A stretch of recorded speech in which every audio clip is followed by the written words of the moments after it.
దువ్వాడ శ్రీనివాస్ వ్యవహారంలో మరో వివాదం. దువ్వాడపై గౌడ సంఘాలు మండిపడుతున్నాయి. తమను కించపరిచే విధంగా మాట్లాడారని ఆగ్రహం వ్యక్తం చేస్తున్నారు. వెంటనే బహిరంగ క్షమాపణ చెప్పాలని వారు డిమాండ్ చేస్తున్నారు. అలానే ఎమ్మెల్సీ పదవికి రిజైన్ చేయాలంటున్న గౌడ సంఘ నేత రాజుతో మా ప్రతినిధి Naidu face to face. Duvvada Srinu ఇంటి పోరు అయితే రచ్చకెక్కింది.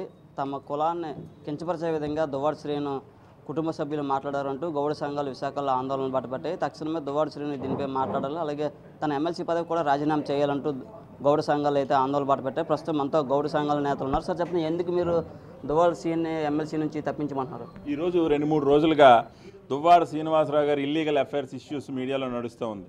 ఆ సందర్భంలో నిన్న ఆయన తల్లిగారైనటువంటి దువ్వాడ లీలావతి అమ్మగారు ఈరోజు ఆయన అల్లుడు ఎవరైతే దువ్వాడ శ్రీనివాసరావు గారి పెద్ద కుమార్తె హైందవి, డాక్టర్ హైందవి గారి భర్త ఎవరైతే ఉన్నారో జి మోహన్ కుమార్ గారు మా గౌడ యాత శెట్టిబలిజ సంఘాలు గీత కులానికి చెందిన వ్యక్తి. ఆయన చెన్నైలో బీటెక్ అభ్యసించి సాఫ్ట్వేర్ ఇంజనీర్గా స్థిరపడి ఇప్పుడు రియల్ ఎస్టేట్ రంగంలో కూడా అత్యున్నత శిఖరాల్లో ఉన్నారు. అటువంటి వ్యక్తిని ఉద్దేశించి దువ్వాడ శ్రీనివాసరావు గారి తల్లిగారు లీలావతి అమ్మగారు జాతి తక్కువవారు, కులం తక్కువవారు, అందవిహీనంగా ఉంటారు అని అనేక దుర్భాషలాడారు. దానిని మేము యాత శెట్టిబలిజ గౌడ సంఘాల తరపున తీవ్రంగా ఖండిస్తున్నాం.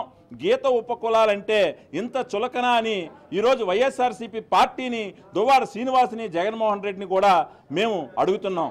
ఏదైతే దువ్వాడ శ్రీనివాసరావు గారు ఈరోజు ఒక ఎమ్మెల్సీ స్థానంలో ఉండి కూడా ఇటువంటి మాటలు మీ తల్లిగారు మీ కుటుంబం నుంచి వస్తూ ఉంటే ఇమీడియట్గా ఖండించకుండా మీరు ఎంకరేజ్ చేస్తున్నారు. దీన్ని మేము తీవ్రంగా ఖండిస్తున్నాం. జగన్మోహన్ రెడ్డికి దమ్ముంటే, చిత్తశుద్ధి ఉంటే ఇటువంటి ఇల్లీగల్ అఫైర్స్ ఉన్నటువంటి వ్యక్తిని, ఎమ్మెల్సీ వ్యక్తిని, మా గీత కులాలని అవమానిస్తున్న వ్యక్తిని వెంటనే పార్టీ నుండి రాజీనామా చేయించి ఈరోజు పార్టీ ఎమ్మెల్సీ పదవి నుంచి కూడా రాజీనామా చేయించాలి.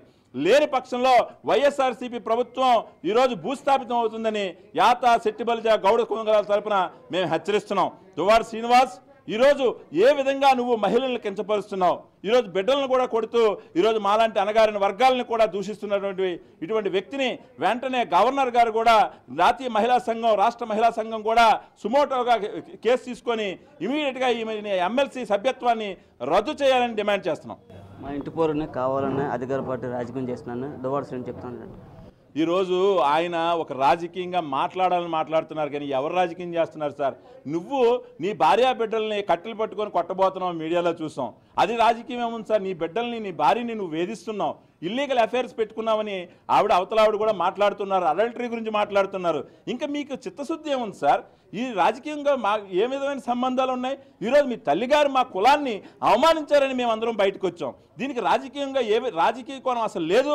రాజకీయ కోణం ఉంటే ఇమీడియట్గా దువ్వాడ శ్రీనివాస్ని అరెస్ట్ చేయాలని మేము డిమాండ్ చేస్తున్నాం. దీని మీద జగన్మోహన్ రెడ్డి కలుస్తారా? జగన్మోహన్ రెడ్డికి చిత్తశుద్ధి ఉండాలండి. చిత్తశుద్ధి లేని నాయకుడు జగన్మోహన్ రెడ్డి. ఈరోజు విజయసాయి రెడ్డి కూడా ఎన్ని కామ కలాపాలకి పాటుపడుతున్నారో రాజ్యసభ సభ్యుడైనటువంటి విజయసాయి రెడ్డి విషయంలో చూసాము. అదేవిధంగా వైఎస్ఆర్సీపీ నాయకులు ఎంతోమంది మహిళల్ని అనేక విధాలుగా వాడుకొని ఎన్నో రకాల ఇబ్బందులకు గురి చేస్తున్నారు. అటువంటి వారిని ఎవరిని కూడా రాజీనామా చేయించని దుష్టమైన చరిత్ర జగన్మోహన్ రెడ్డిది. ఇటువంటి ఎమ్మెల్సీలు పుట్టుకొస్తున్నారు, ఇటువంటి మహిళా దుర్మార్గులు పుట్టుకొస్తున్నారంటే దానికి మూలకారకుడు జగన్మోహన్ రెడ్డి. ఇమీడియట్గా రాష్ట్రపతి గారు కూడా, రాష్ట్రపతి, గవర్నరు వీరి మీద చర్యలు తీసుకోవాలని మేము డిమాండ్ చేస్తున్నాం. రానున్న రోజుల్లో వెనువెంటనే క్షమాపణ చెప్పకపోతే మండలాల వారీగా కూడా మా కులాలను ఏకీకృతం చేసి ధర్నాలు చేస్తాం. అదేవిధంగా రానున్న రోజుల్లో దువ్వాడ శ్రీనివాస్ ఇంటిని కూడా ముట్టడిస్తామని హెచ్చరిస్తున్నాం. ఇది విశాఖలో గౌడ సంఘాలు అయితే చెప్తున్నారు. పూర్తిగా అయితే తక్షణం మాకు క్షమాపణ చెప్పాలని, అలాగే ఇది ఎవరు దువ్వాడ శ్రీను కూడా వాళ్ళ కుటుంబ సభ్యుల మీద పోలీసులకి, గవర్నర్కి, జగన్మోహన్ రెడ్డికి కూడా ఫిర్యాదు చేస్తామని చెప్తున్నారు. కెమెరా పర్సన్ మురళీతో నాయుడు, బిగ్ టీవీ, విశాఖ నుంచి.